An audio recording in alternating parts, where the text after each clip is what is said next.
Good news alang sa mga senior citizens ug mga PWD sa Lapu-lapu City gawa sa mid-year Christmas bonus nga madawat nila karong Mayo 20 dungan usab nilang madawat ang ilang social pension birthday gift. Siluan Mirundina sa report.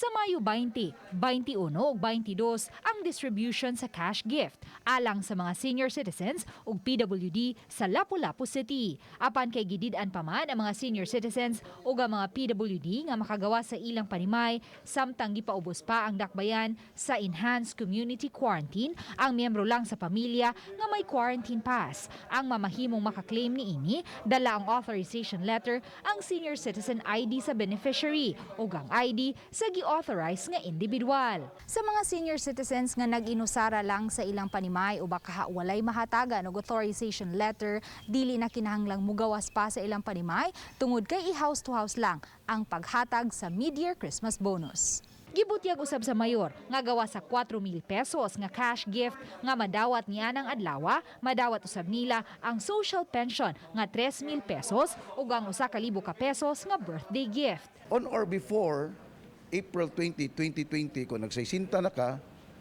automatic makadawat ka o Christmas bonus. Now, sa side sa patay, unsay cut-off na to, nga pwede ang patay makadawat kung namatay siya on or before May 10. Kay gibahin man sa tulo ka adlaw ang distribution sa cash gift limitahan sa dakbayan, ang gidaghanon sa mga tao nga mamahimong mudawat aron masigurong mapatuman ang social distancing. I-post na to ang ngalan kung pila ra ka buok ang ato ang pagawson. And every disbursing officer 200 ra gid ang iyang mahandol.